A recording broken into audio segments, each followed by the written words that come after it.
Hey, so today we're in Aylesford, Kent. We are going to go and see Little Kit's Coty. It is a dolmen believed to be a burial chamber from around 4000 BC to 5000 BC during the Neolithic times. And we're going to take a walk. We're going to go and see the White Horse Stone, and then we're going to see the Coffin Stone. We'll probably see the Coffin Stone first, but the weather today is lovely. First of all, we need to go down these steps. Now, it's been quite a long time since I've been here, and as you can see, these steps are enormous. So we're going to go down these steps, and then when we go down further down, that is, we should hopefully see Kit's Coty on our right. Now, this passageway is believed to be around, or at least 10,000 years old, carved by hundreds of thousands of footprints of our ancient ancestors who have walked down here. As you can see, it is still relatively untouched, apart from some of the houses on either side. Just be careful of that tree that's fallen down there, because if that falls on my head, the rest of the video is going to be me with a concussion. In 455 AD, it was believed that there was a battle between Hengist and Horsa in the Battle of Aylesford. It is said that at Kit's Coty, this is where Horsa is supposed to have been buried. Now, we don't know if it's 100% true, just like King Arthur. For example, in Tintagel, they say they thought they knew where King Arthur was buried, but then when they done further excavations, it turns out that that site is actually around 5,000 years old. But it's at Kit's Coty where Horsa is believed to have been buried. And I believe it's the Coffin Stone where Hengist was supposed to have been buried, from the top of my head, but I could be wrong. But I'm going to turn the camera in a second, and you're going to see Kit's Coty. We step out, and then there it is. Look, there it is. Now, there was believed to have been one, I believe, over here. However, I'm pretty sure it got destroyed during Victorian times.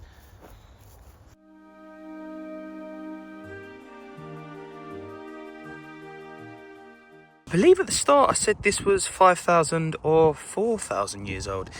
What I meant was 4,000, 5,000 BC. So this was built nearly 6,000 years ago at the beginning of the Neolithic period. So as you can see, we were just coming out of the Mesolithic into the Neolithic period. It once stood at the end of an 84-metre long mound, which would have been this. So then you've got the general tomb, which I was talking about further down there. Wow, look at that plane! Red! So, as they say, it was a dolmen. It had an irregular shape with shallow ditches on either side. It makes you wonder what they would have been used for.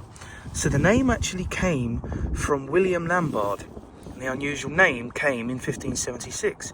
He presumed it was a burial place of Catigen, a legendary warrior that was supposedly killed in a battle against the Anglo-Saxons in AD 455. As you can see, they say it was probably used for burials. The truth is, we don't actually know what it was used for.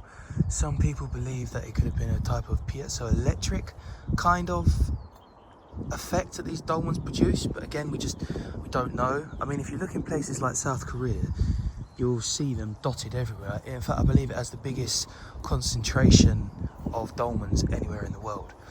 See, nowadays it's fenced off to stop vandalism, but if you do look closely, can you see you have graffiti? We have graffiti from 1875. There's one bit there, there's one bit here, there's one bit, I think that says 1865, that bit.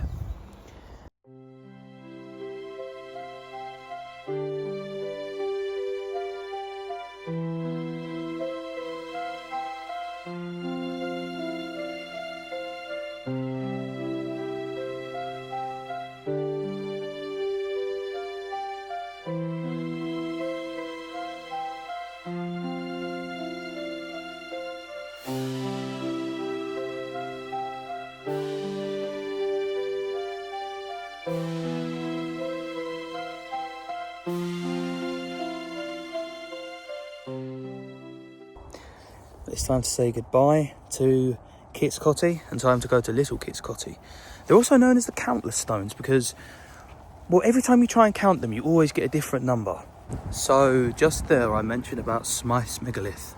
I'd never heard of it before, and that's because it now basically doesn't exist. So it was discovered in 1822, or at least the remains in the ground were discovered in 1822. It was then excavated in 1823, but the thing is now it lies on the side of the road effectively, and it's not accessible to the public.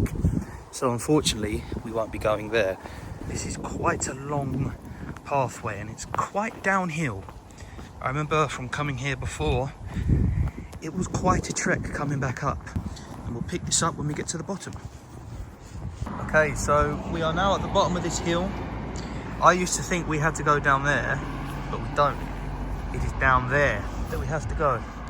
No pavement, nothing. Wish me luck, people. Ideally, I need to be walking on this side where the oncoming traffic is, I believe is what they say. And then it's just up there where that car just went on the left. Let me just see how much further it is. Not too far now, so let's keep walking. It's not too bad. You can stand on there and just wait for cars to come by. Thing is, I don't really want to miss it because it's literally just bushes, and then there's just a sign behind the bushes that says Little Kit's Coty House. I don't believe it's much further. I'm hoping I haven't walked past it actually. I don't think I have. Oh, there we go. I think I see an entrance. And yes, I see an entrance. I shall now cross. And we now enter Little Kit's Coty. Oh, there's people here. I spoke to a lovely old couple who are basically doing the same thing as me. So again, this is something else that's 6,000 years old. They've been dated to around 3,900 BC. And the countless stones, as I called them, I didn't realise is actually a common name given to prehistoric sites where it's difficult to count how many stones there actually are. I'm going to have a count, and then I'm going to have another count. So this is what they would have believed it looked like. It would have had a covering stone, but it got pulled down in 1690. And this is what it looked like in 1722. And this is what it looks like in 2026. The countless stones. Here they are.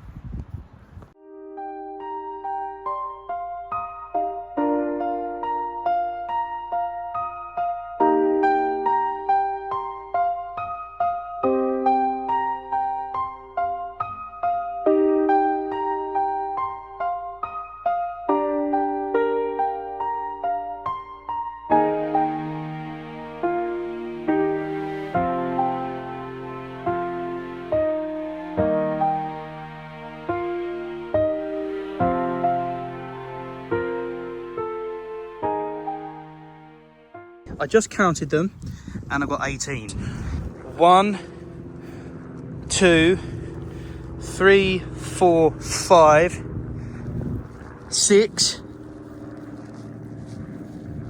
7, 8, 9, 10, 11, 12, big rock, 13, 14, 15, I don't remember if I counted that one, so we'll call that 16, 17, 18. If you have been here, please tell me, what do you think?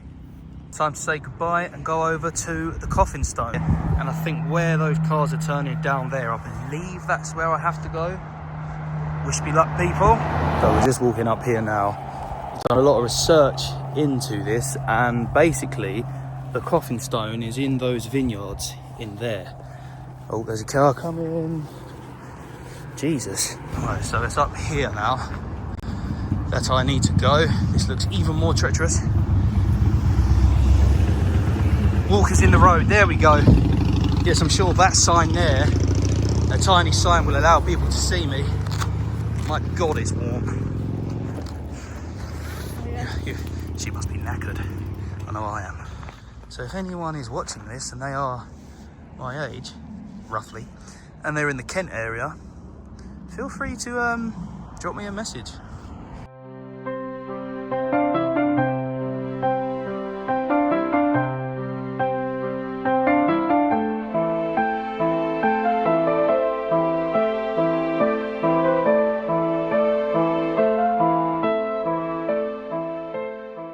My God, there are a lot of cars. So if you're going to do something like this, maybe come when it's less busy. I'd love to... I wish I could have shown you how close that van was to me. I believe he did that on purpose. Right, let's go. Okay, this is a bit... maybe this is... maybe even this is a bit too much. I guess I could walk up here, but it doesn't really matter what way I walk. I feel like there's a lower embankment here that I can walk on. And there is a pathway that I can get into. But as you can see, there's barbed wire apart from the bit where there's a pathway. But I've heard that there is a fence that has been knocked down that I can get into. So I don't know why I thought there would be less cars, but there we go. Ooh, can I get down there? Nah, I'm gonna continue. Can I go down here? No, I don't want to trip over that fence. I suppose one thing I've just wondered while I was walking is if they're to do with burials of the Battle of Elsford in 455, which was 1600 years ago, then why are the burials dated to 6,000 years ago? I was just there thinking, could it be possible that they were then used as burials, sort of repurposed, as they say the pyramids could have been? But I believe that I am near the entrance of the stone. I think I could just about see the sign. Okay, we've made it in just about one piece. And here we are at the Coffin Stone. Some lovely vineyards.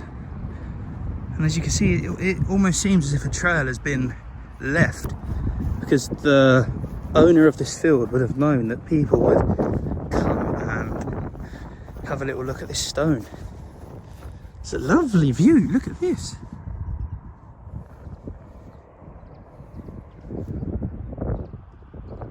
And we'll continue once we get down there. And we've arrived at the Coffin Stone.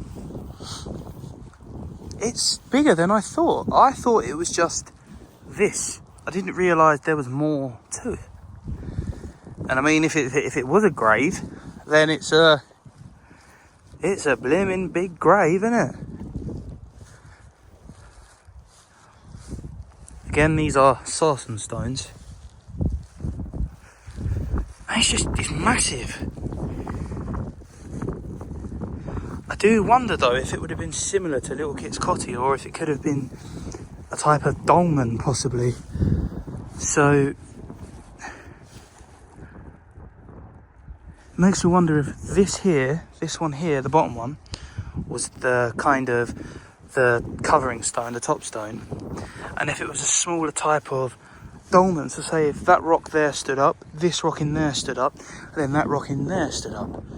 I'm not too sure why, but it just makes me wonder what this could have been. I do wonder if there was something over here, because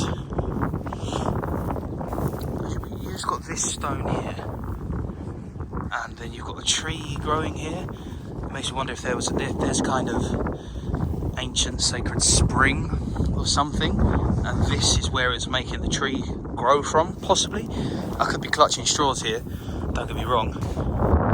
Oh, it's lovely. I'm going to stop recording and just take in the view for a moment.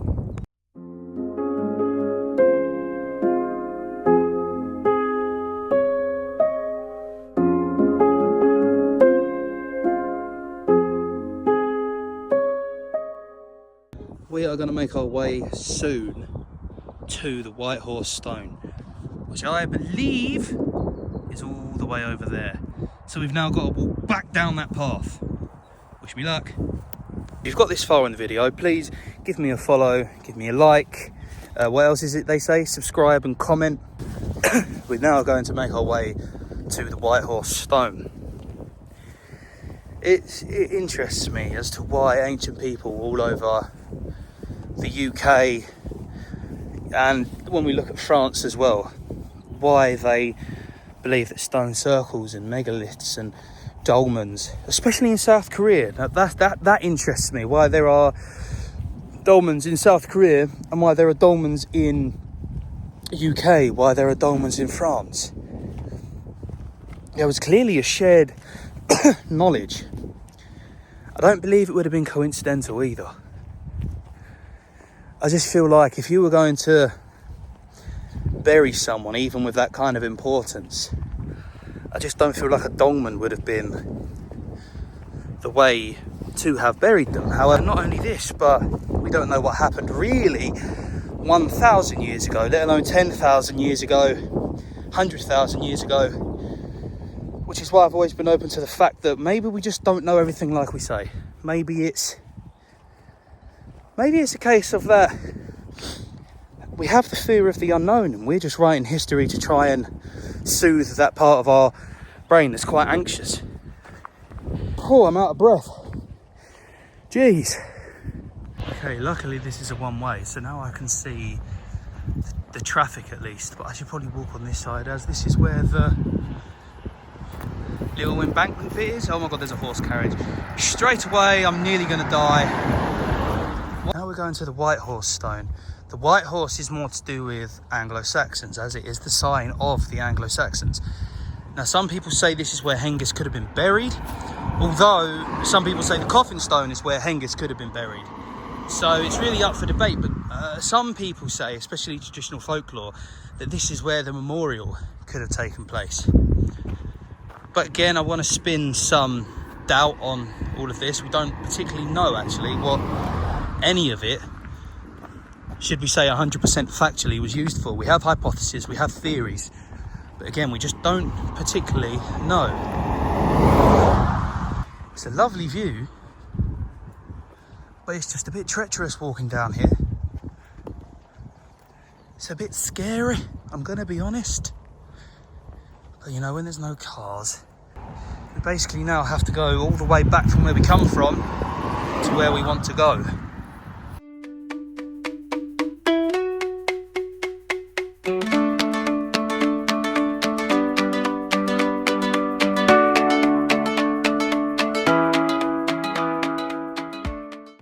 So, thank God it's not up there. Our journey continues down here. There's a little, it's just a little kind of passageway, really. Oh, it says horses can come down here as well, so I'd imagine that this is a bridle way. You would have thought that places like this would have been used as ancient passageways, ancient byways almost, like a bridle way. And you would have thought they would have been done deliberately to connect ancient sites or ancient places of importance that we don't know that exist nowadays, like the Smith's megaliths. Oh my god, there's someone on a motorbike. Christ. Holy. Right. Oh my god, there's two people. You alright? Oh, there's 4 people.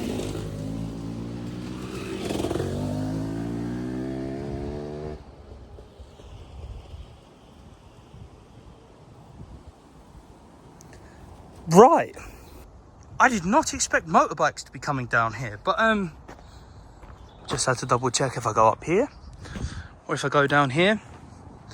But what I do is I continue this way. So people don't realise how historic Kent actually is, not just Aylesford, but especially places like Canterbury and in Reculver in Herne Bay as well. So, you know, just for example, in Reculver you have Anglo-Saxon and Roman works together. So you have the Anglo-Saxon church and then you have the Roman walls. There's a part where there used to be a Roman base. It would have been a Roman battle headquarters. In around 55 BC, Julius Caesar landed in Kent, or as it was known then, Cantium. And then the Romans left with the fall of the Roman Empire. I believe it was around 410 AD, could have possibly been 450 AD. And this is where you get the Anglo-Saxons and other Germanic tribes entering Kent, because this is where stories of Hengist and Horsa come along.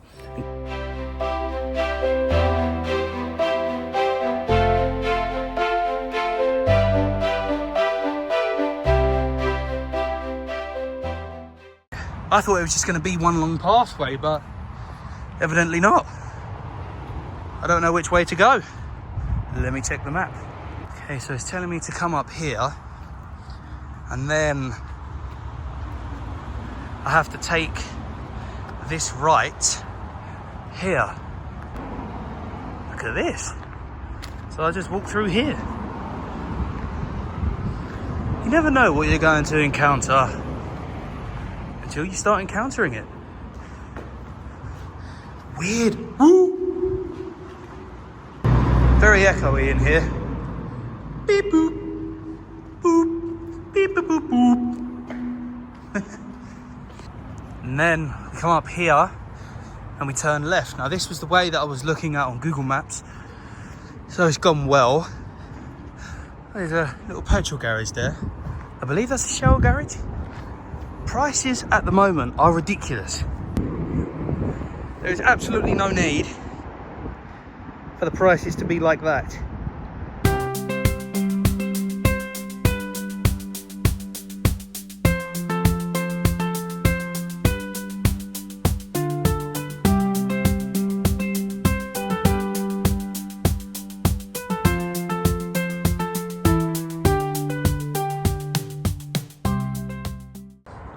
So we are apparently 3 minutes away.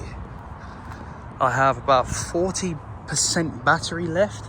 Probably should have taken a portable charger with me, actually, thinking about it. And again, it's lovely around here. Look at this over here. Look at the trees. Lots of trees. And just lovely scenery. So we're about 2 minutes away now. Just need to check the maps to see which way I go. I believe it's up there. And yeah, look, here we are. We're on the final one.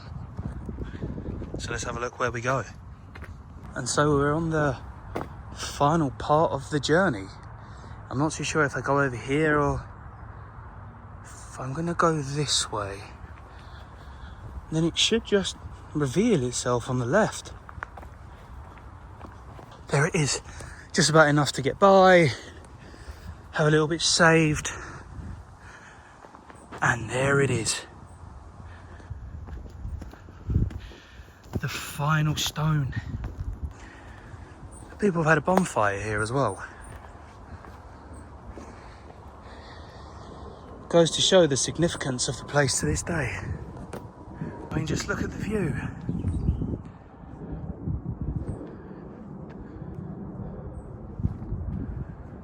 Just look at this. I see these holes and I wonder, would they have been there for a purpose, or is this people taking core samples? As you can see, people have left little offerings inside the stones.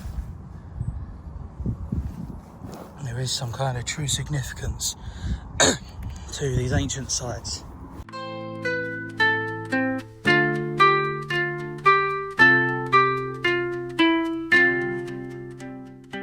If it wasn't for them, then we wouldn't have this magical experience, this mystery almost as to why we're here and why they did what they did.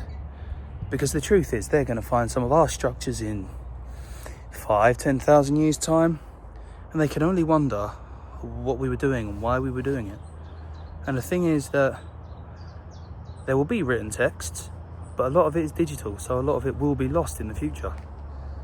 And with the way that the world is right now, geopolitical uncertainty, the craziest inflation, wars, and just general disrest around the world, just places like this you can come and just relax for 5 minutes.